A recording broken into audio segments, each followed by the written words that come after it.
By 3 a.m., the DOT had all of their 650 plow trucks out on the roads. Although this latest round of snow didn't pack a major punch, there still was reason for concern. Maybe the secondaries, that's about it. Maybe your off ramps, a little bit of snow, but otherwise we should keep a good handle on it. The overnight conditions proved to have no issues, but the same could not be said for the morning drive. This latest round of snow made for a messy commute this morning. This street in Meriden remains covered with an icy mixture of slush and snow.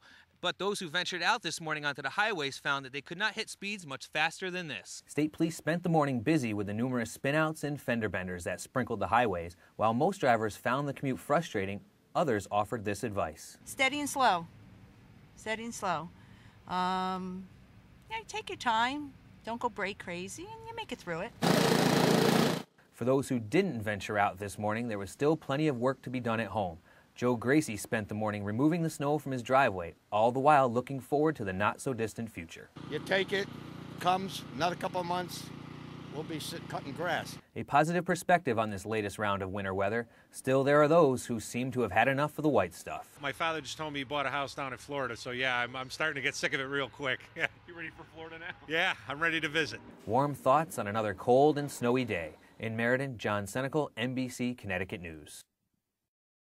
Overnight, the silence in this North End neighborhood was broken by the sound of gunfire. But when Hartford police got on scene, they encountered something totally different. Huge. Big flames. That's how one resident of Pembroke Street describes the scene just shortly after midnight. The boom was the fire that engulfed this burned-out Mazda 3 with New Jersey plates.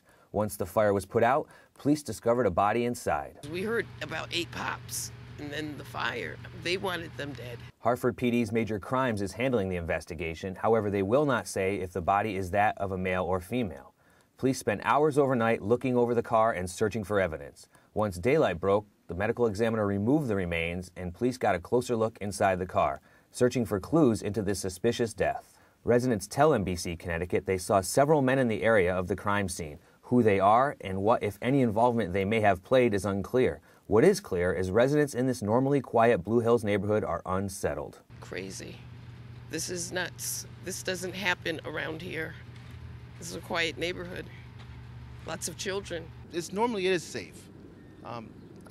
There's really been any incidents since I've been living over here like this. While police questioned residents and canvassed the area, the charred vehicle was removed, which allowed detectives to poke through the scene for any possible evidence left behind. Still, many questions surround this latest death, questions residents hope can be answered fast. In Hartford, John Senecal, NBC Connecticut News.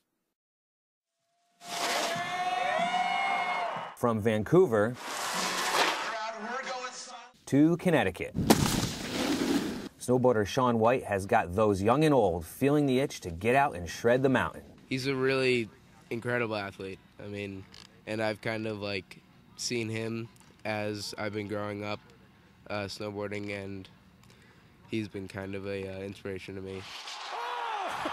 I think that kid is a robot. That's what I think of Shaun White. I think he is a robot. He's playing his own video game.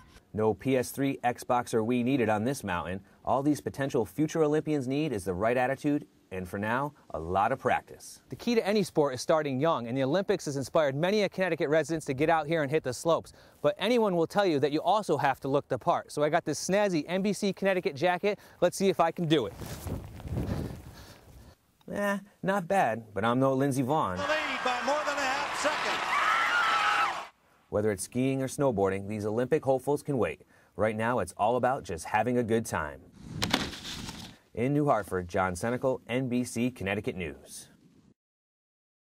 Leading out for Chatham from UCLA, number 4, shortstop Tyler Ramatula. Welcome to Chatham, Massachusetts and Cape Cod League Baseball. For the past 125 years, this league has been home to some of the best amateur players in the country. 3's not enough, let's go.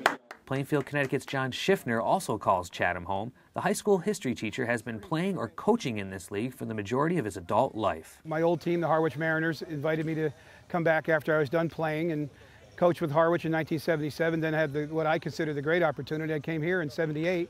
Ed Lyons, the coach of Chatham, asked me to come to Chatham, and that's like the Yankees of, the Cape Cod League. But that's where the comparisons stop. In this league, there are no big league contracts or luxury suites, and the players here learn every facet of the game. Hey, any way you can, Tommy, here you go. And Coach Schiff wouldn't have it any other way. Sure, he's had other opportunities, but every summer he's back at the helm of the Anglers. Why do you coach in this league? It's because of the players. They're fantastic. Players like Jesse Hahn and Matt Harvey, both former Fitch High School standouts, are now about to be college juniors with their eyes on the big prize. I'd love to be a high draft pick next year, and this is the league to do it in. You see every game out here, we have scouts watching. For now, they'll pass on their skills and knowledge to younger players and soak in everything a coach with over 400 victories has to offer. With nearly a quarter-century of service under his belt here in the Cape Cod League, numerous league titles, and even having a Hollywood actor portray him in a movie, one would have to ask, what is next for Coach Schiff? I want to be in Chatham, Massachusetts, coaching in the Cape Cod League. I think I have the best job in amateur baseball because I'm the manager of the Chatham Anglers in the Cape Cod Baseball League. You can't get much better than that. The play, well, it may not be perfect, but it is summer, it is the Cape, and it's the last best league because once you leave here, it's pro ball, and it's so different. This is pure. In Chatham, Massachusetts, John Senecal, NBC Connecticut News.